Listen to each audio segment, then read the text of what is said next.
This morning, I will be talking about going deeper in loving our church. Going deeper in loving our church. Wa pa ko napukat aning church. Kaupat na siguro na ako ning minsay, ikalima. This is a $1,000,000 question, mga igsoon. And a very important question.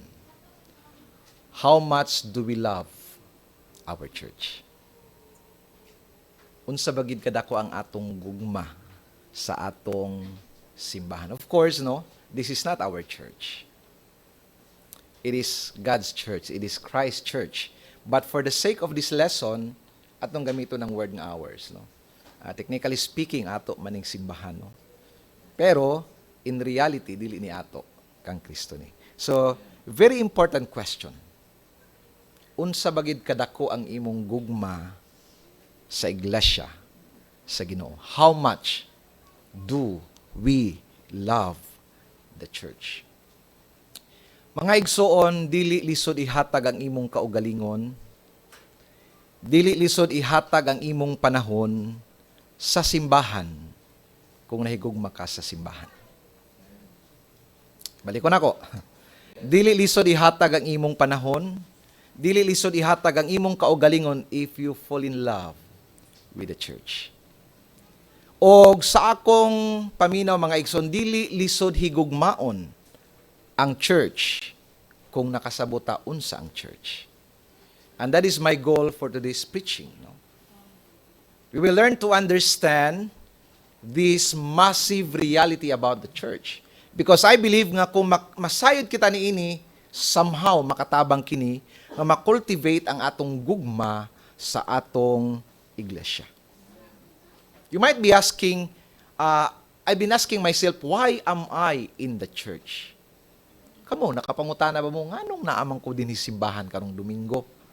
I am supposed to be sleeping, in the house, I am supposed to be sleeping watching Netflix, Grabe, nagtulog yan, nanaog Netflix, pwede din na, tulog yan, nanaog Netflix, I am supposed to be in the house, Why am I in the church?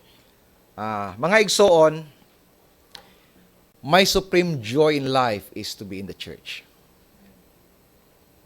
In fact, isa ni sa akong mga commitments sa Ginoo, nakadungog na siguro mo ko nga Lord, tabangi ko nga di ko ma-absent sa simbahan matag Domingo. Og salamat sa Ginoo, wala pa gina na break nga record. O pa gina na break nga saad, Nalay mga panahon nga wa ko nakasimba tungod katong na-stroke ko ug katong naoperahan ko. Aside from that, wala ko'y Domingo nga wala sa simbahan. Coming to church is my life, Loving church is what I desire. Not because I am a pastor. Pastor mo ka, pastor. Kami member lang manggod mi. No, not because I am a pastor. But because ministry is an act of mercy. In 2 Corinthians chapter 4 verse 1,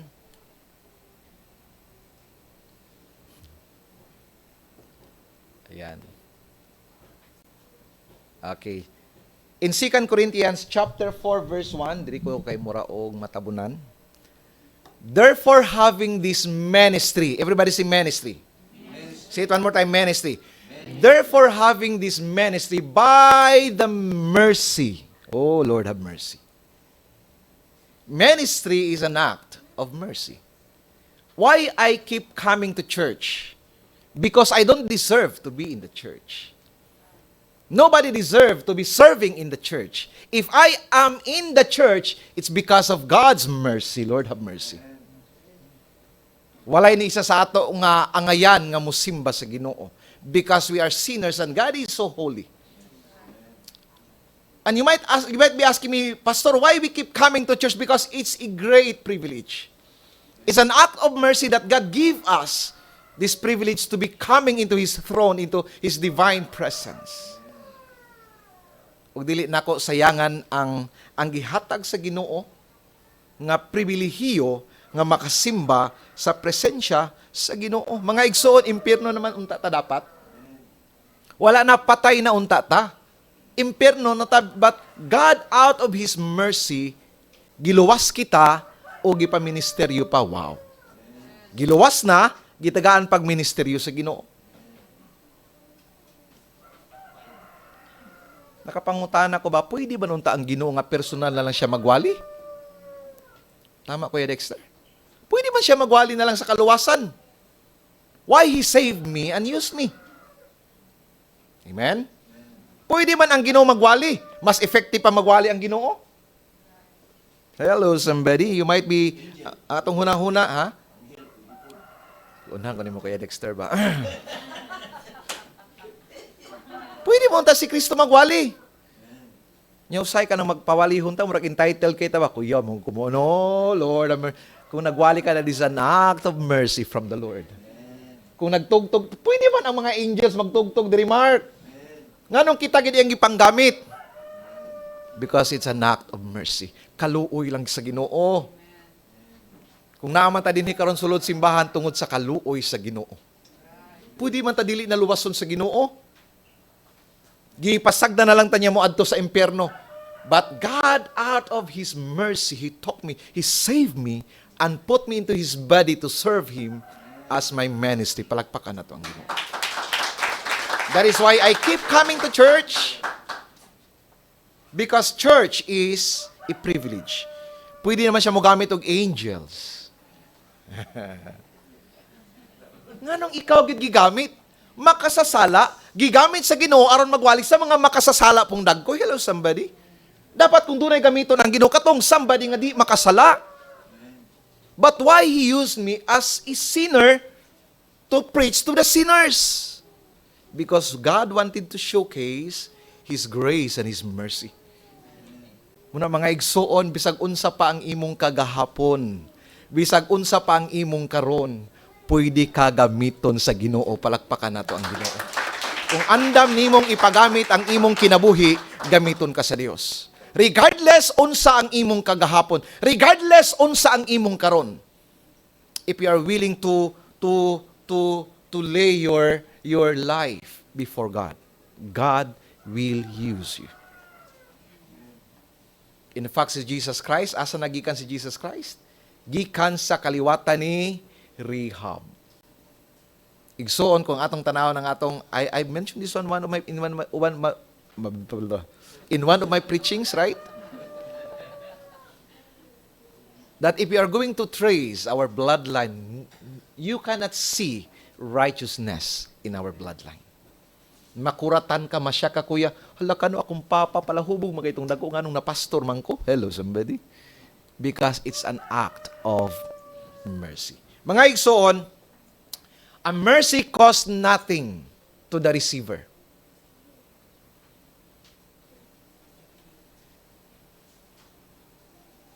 But it costs everything to the giver.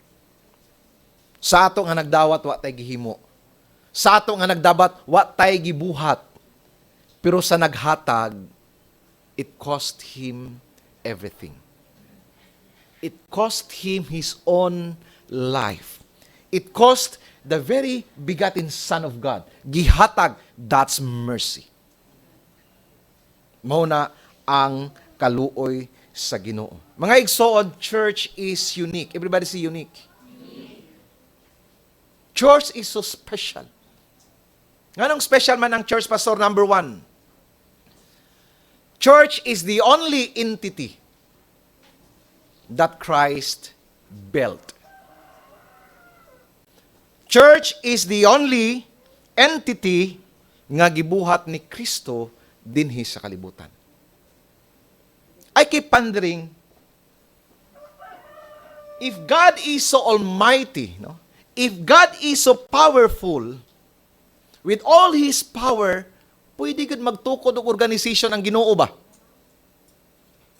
When He came in the first time on this earth, pwede siya magtukod og denomination. Pwede siya magtukod og organizations. Pwede siya magtukod og educational system. Pwede siya magtukod og business center. But He came building only one entity, and that is the church. Oh, Lord of mercy. Si Kristo nagtudlo, pero wa siya nagbuhat og eskwelahan. Si Kristo nangayo, pero wa siya nagtukod og hospitals. Hello, somebody? He came. No. Excuse me. Not just he came. He died building His church. Palakpakan nato ang Ginoo. Because of this church, He gave His own life. That's how unique, that's how special is the church. Muna pasaylo ako ninyo if this is mali man siguro akong sulti, but I don't have any loyalty to organization, institution, but to the church I am loyal. Why? Because it is the only entity nga gibuhat sa Ginoo. Tanang entity sa kalibutan minugna og tao. Only the church. Can you say amen? Okay, now, Jesus said in Matthew chapter 16 verse 18, I will build my church. Not you, not us, not the pastors, not the missionaries, not the members, but Jesus said, I am building my church. Church is not a human organization. And that brings tremendous joy in my life. Knowing that the church is not a byproduct of human imagination, a byproduct of human invention, but the church is the byproduct of the thinking of God. From the very start, ang Dios nagplano na sa iglesia. Wala pa tagi pakataon ining kalibutan na himugso na sa hunahuna sa Ginoong simbahan. God has been thinking about the church. Lipay kay ko, mga igsoon. Dili lang day ko kabahin sa usa ka pundok nga minugna sa hunahuna sa tao. Apan kabahin ko sa usa ka pundok nga minugna gid mismo sa Ginoo. Palakpakan nato ang Dios. And that is why I will never dili nako ikambyo ang simbahan. Why? Because it is the only entity nga gibuhat sa Dios. Tinuod mga pastor, importante sa simbahan. Tinuod kita mga membro, importante sa simbahan. We are the building blocks of the church. Kung imong tanaw ng structure, mura kitag mga hollow blocks nga kita ang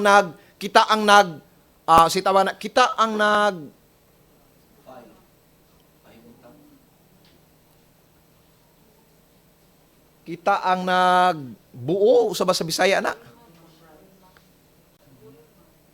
Kulma dili, kita ang structure ba sa Bisaya. Tungod sa ato na mugna ang simbahan. Kung wala ang pastor, kung wala ang mga membro, walay simbahan because we are the building blocks of this church. But we are not the foundation of this church. Oh, hallelujah. Tinuod ako ang mga hollow blocks, kita ang mga hollow blocks, pero dili kita ang pundasyon sa simbahan. Ang Diyos ang pundasyon sa simbahan. Ang Diyos ang ulo sa simbahan. Can you say amen? Yes, importante ka because we are the building blocks, but don't you ever forget that we are not the foundation of this church. It is Christ Himself, and He died founding His church. Mga igsoon, it is His to build. It is not ours. Pastor, unsay plano nato sa simbahan? Wala tay plano sa simbahan. Why? Because it is not ours to plan, because it is not our church. Hello, somebody. It is His church, and it is His plan that we are going to follow. Can you say amen? Munang, every now and then, muluhod kita. Mag-ampo kita sa Ginoo, Lord, unsa imong plano sa simbahan? Allow us, Lord, to align with your plan. Can you say amen? We don't have a plan for the church because this is not ours. But we are just asking God, Lord, what is your plan for the church? Help us to be aligned with your plan. Can you say amen? Mga igsoon, it is His to build. It is God's to build. It is Christ to build. Excuse me. We don't have the ability to build. We don't have the capacity to build this church. Bisa kung saan nato paningkamot, paningtiil, di nato kaya i-establish ang simbahan because this church is not ours. Hallelujah. Bisan pag maningkamot gamitan pa nato kanang geometric progression, arithmetic progression, gamito nato sa tanang formula. Daghay mga gipang Gipang present ka mga formula unsaon pagpaparog ang simbahan doon ay mga lectures, seminars. But I would like to tell you today, it is only by the grace of the Lord. Because it is not ours. Nindot ng mga seminars, no? Nindot ng mga trainings. But it is God's church, it is not ours. Mga igsoon, ang pinaka-the best nako nga wali, dili makabuhi og patay. I hope you will agree with me. Ang pinaka-the best nga kanta sa music team, dili makapausab sa inyong kinabuhi. Siguro sulod sa simbahan, muhilak mo, pero paggawas ninyo, mubalik ra gihapon mo. It is only the presence of the Lord that can change you. Munang, I am not building this church. My preaching cannot build this church. My preaching cannot hold you. Kanang bitong makapapugong sa inyo din simbahan. No, it's not about my preaching. It's about the presence of the Lord. Can you say amen? It's not about the music team. It's not about the genre of music. No, it's about the presence of Christ. And that is why ingon ko sa Ginoo, Lord, build your church. It is not ours to build. Amen? Yes, I can throw the seed, but I can never grow the seed. I can throw the seed, but I can never grow that seed. I can throw the seed, but I can never change the soil. I can never change your heart. It is only God. And that's why I'm allowing God to build His church. I'm allowing God to change your lives. It's not my preaching that will change you. It's not the building that will change you. It's not our worship that will change you. It's the presence of the Lord. Palakpakan nato ang iglesia. Palakpakan nato ang Ginoo. Church is special because church is the only entity that Christ built. Number 2, church is unique because it's the only entity that will last forever. Oh, Lord have mercy. Kabalo ba mo mga igsoon? Kabalo mo? Wala. Can I make an announcement? May I? Shall I? Can I? Pwede? Announcement. Ang simbahan lang ang entity nga ginapaabot sa langit. Oh, Lord have mercy. Lord. Ang simbahan lang ang pakaslan. Oh, my goodness. Oh, God. Simbahan lang ang ginapaabot sa langit. Ikaw, ako, kita, pakaslan sa Ginoo. Christ, ikaw ang hinungdan. Simbahan ang hinungdan nga nung mubalik pa ang Ginoo sa kalibutan. Palakpakan nato ang Diyos! It's the church. It's not the school, it's not the government, it's not the politics. Yes, of course, they are all important. But the church is the only entity that will last forever. That is why I love the church. That is why I pray to God, Lord, ayaw kong paabsin na matag Domingo sa simbahan. Because for me, church is so special. Ingon pagit si Jesus Christ sa Matthew chapter 16, atong basahog balik.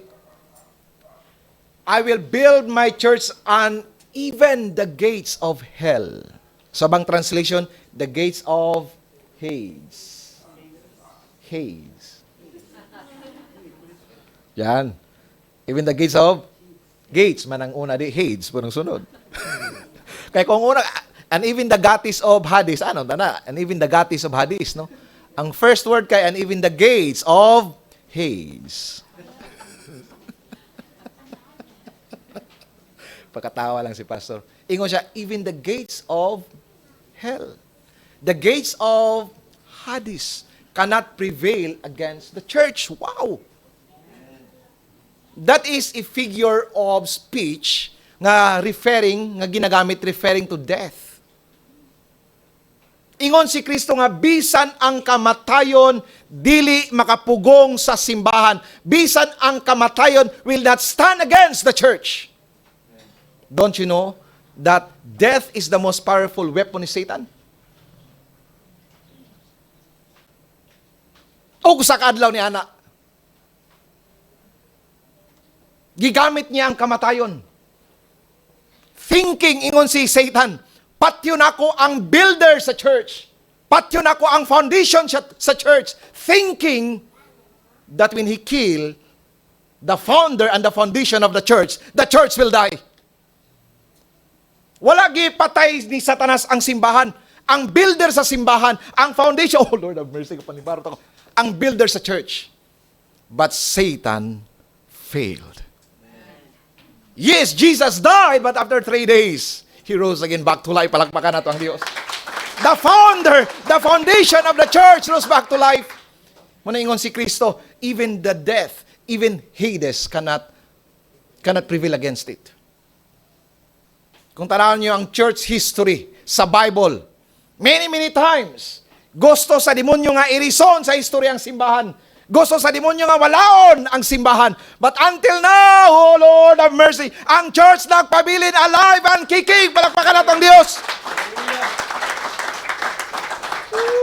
Lord have mercy. Alive and kicking. Nagpabilin ang simbahan. Taliwala sa pandemic, ang simbahan lang ang wala masiradaan. Palakpakan nato ang Diyos. Mga negosyo nagsirado.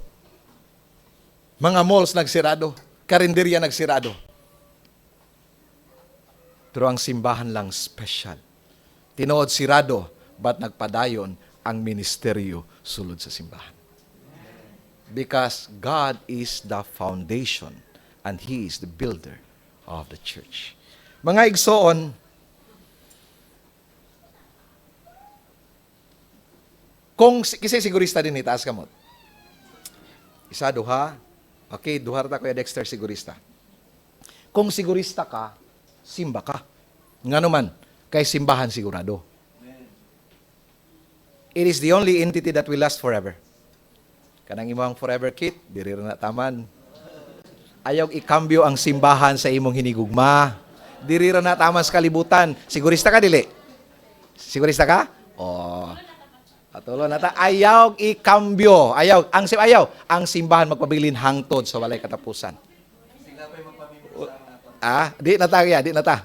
Di na ta, sirado na tulo ra ta. Tulo ra ta. Di na ta paapil. So, tulo ra kita niya. Murang mo habol si Kuya Pastor John. Wala na, Pastor. Sirado na. Praise the Lord. Walay forever. Ang simbahan na ay forever. Mian. Ayaw, gikambyo mian. Dirir na sa kalibutan taman. Ngayon ba no, makauyab lang, wala na dayon, hindi na makita din simbahan, no? Ayaw, gikambyo. Diri na tama ng imong forever. Ang simbahan magpadayon hangtod sa walay katapusan. Palakpakan na to ang Ginoo. Mungutana ko sa inyo ha, kung sugarol ka, asa ka madto pag adlong Domingo? Kung Kristohanon ka, asa ka matog Domingo? Tinuod? Sure? Kung Kristohanon ka, asa ka matog Domingo? Sa beach.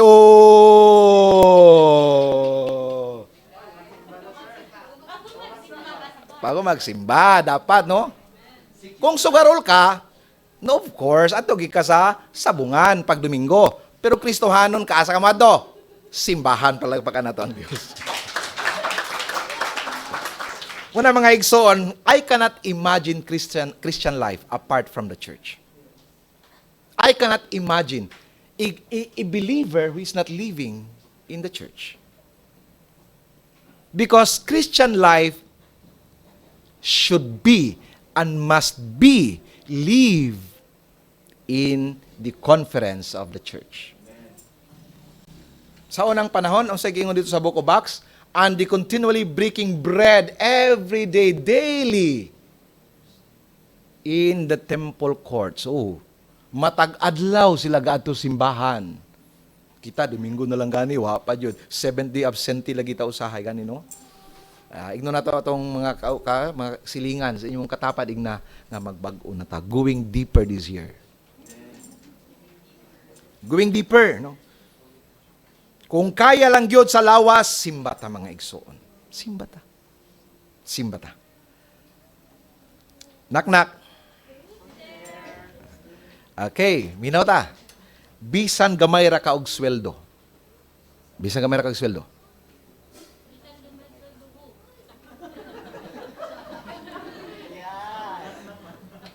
Bisan gamay ra ka og sweldo, basta nakay panahon sa Ginoo pag adlawng Domingo, lupig pa nimo ang milyonaryo. Oh! Lupig pa nimo ang milyonaryo. Bisa gamay ra kag sweldo, basta nakay panahon sa Ginoo adlawng Domingo, lupig pa nimong milyonaryo. Tinuod na, that's a reality.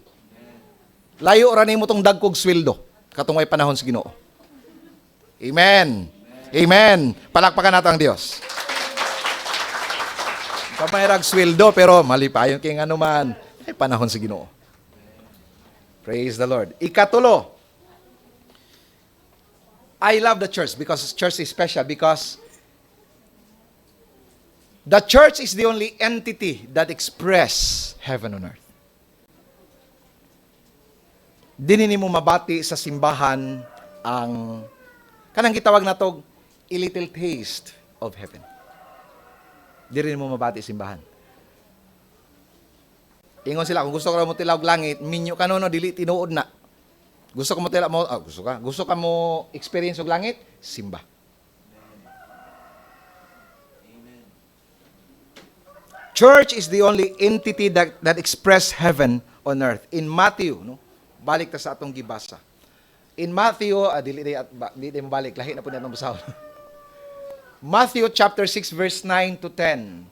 Our Father in heaven, hallowed be your name. Your kingdom come, your will be done on earth as it is in heaven. Kita niyo ang last phrase? Your will be done on earth as it is in heaven. Gikan pa sa sinugdanan, gusto na dadon sa Ginoo ang langit dinhi sa yuta. Sa una pa, gusto na dadon sa Dios ang langit dinhi sa yuta. By giving us the church, not the government, not the politics, not the organization, but it's by the church. Gusto sa Dios, dadon ang langit dinhi sa yuta. Ano kayo mga kapastor nga sa simbahan nato mabati ang langit? How sure you are, pastor? Okay, let me ask you this question. Unsay pinaka-major nga activity nato sa langit? Simba, daig. Asa ka kahitabo ang simba og daig? Oh, Lord have mercy. Unsay pa ibuhaton nato sa langit?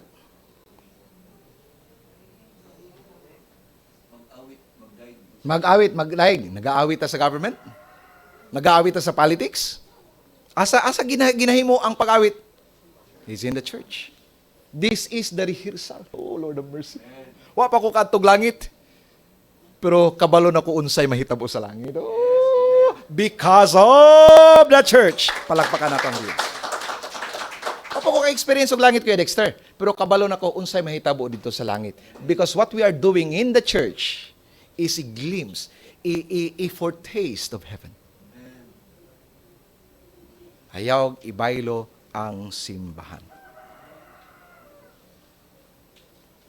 Praise the Lord. Unsa pa lain na to sa kwan? Buhaton dito sa langit. Dong. Nakinaw na dong? Maghalad. Maghalad?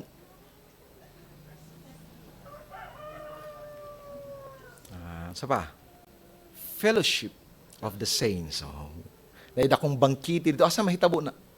Kanang fellowship of the saints. Na-fellowship nahitabo to sa inyong school? Hello, somebody? Ang fellowship sa mga Kristohanon mahitabo sa church. So, I am so certain that heaven will be experienced on earth through the church. If the church is the representation of the kingdom of heaven, I want to live in the church. Kung ang simbahan mabati nimo ang langit, then I want to live in the church because I want to live in heaven. If I will ask you, kisay gusto mo bisita lang langit? Bisita lang ya? Gusto ka bisita dito? Di ka bumupuyo? Ako gusto ko puyog langit, di ko bisita. Moto nga, kainom mo kang David, ingon si David, nga, ano si David?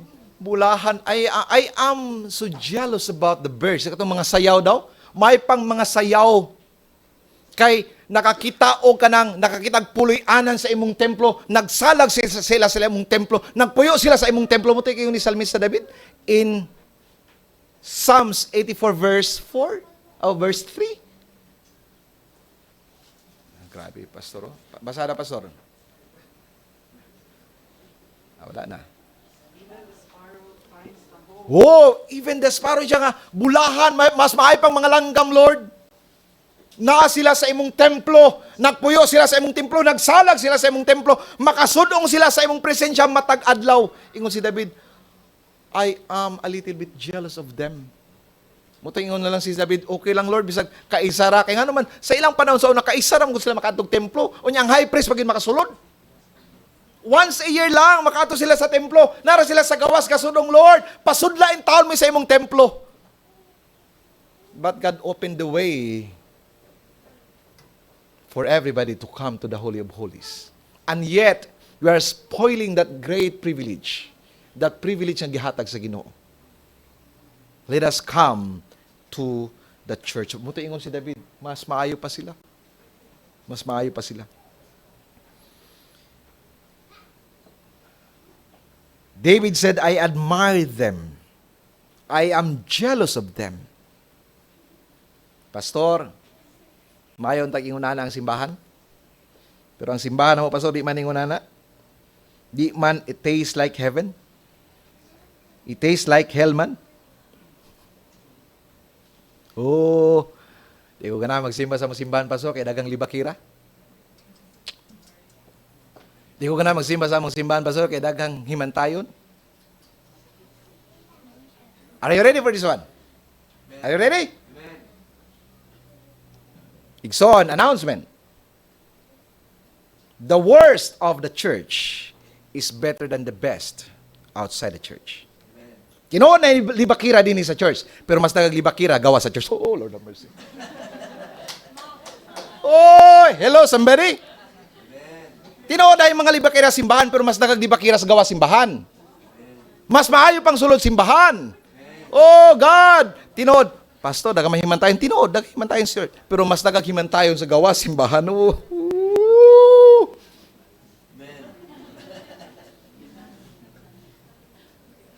Let me tell you once again. The worst of the church is better than any institution, organization, denomination, entity outside the church.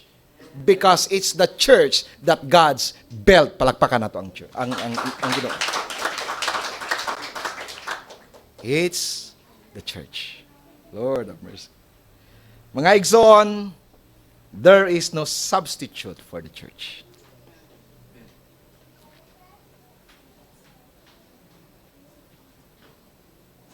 There is no substitute for the church. There is no place like the church. Oh, God. No substitute. There's no place like the church. Church is heaven on earth. Let me see this one. Last statement. We were not created for this place. Sa kalibutan, we were not created for this place. I'm referring to the earth. We were created for a better place. And I am referring to that place. Oh, Lord have mercy. We were not created for this place. We were created by God for a better place. And that is heaven. Ug ang nakanindot sa Ginoo, no? Gusto ang Dios makasinati ta sa langit. Samtang naapata sa kalibutan. And that is why He gave the church.